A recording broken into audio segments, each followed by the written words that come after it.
एक बार की बात है, एक छोटे से गांव में मोहन नाम का एक युवक रहता था। मोहन बहुत ही मेहनती और ईमानदार था, लेकिन उसकी किस्मत हमेशा उसका साथ नहीं देती थी।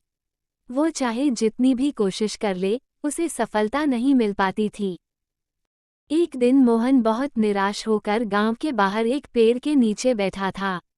तभी एक बुजुर्ग व्यक्ति वहां से गुजरा।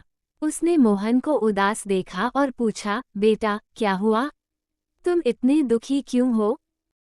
मोहन ने अपनी सारी परेशानियां उस बुजुर्ग से साझा की। उसने कहा, मैं खूब मेहनत करता हूँ, लेकिन मेरी किस्मत साथ नहीं देती।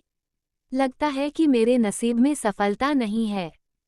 बुजुर्ग व्यक्ति ने मुस्कुराते हुए मोहन से कहा, सुनो बेटा, मैं तुम्हें एक कहानी सुनाता हूँ। बहुत समय पहले एक किसान था जो अपनी फसल के लिए दिन रात मेहनत करता था, लेकिन उसकी फसल हर बार खराब हो जाती थी। एक दिन उसने हार मान ली और सोचा कि वो खेती छोड़ देगा। लेकिन तभी एक दिन उसके खेत में एक बहुत ही खूबसूरत फूल खिल गया। उस फूल की खुशबू इतनी मीठी थी कि लोगों ने उसे देखना शुरू कर दिया। धीरे धीरे लोग दूर दूर से उस फूल को देखने आने लगे और किसान का नाम और खेत दोनों मशहूर हो गए। उस फूल ने किसान की किस्मत बदल दी।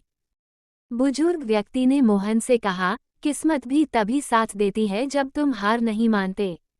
तुम्हें अपनी मेहनत जारी रखनी होगी और कभी उम्मीद नहीं छोड़नी चाहिए।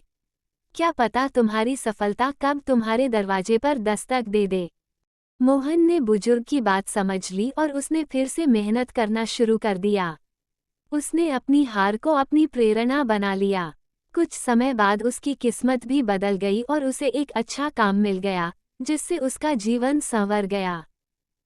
इस कहानी से यह सीख मिलती है कि किस्मत उनका ही साथ देती है जो कभी हार नहीं मानते और अपनी कोशिशें जारी रखते हैं।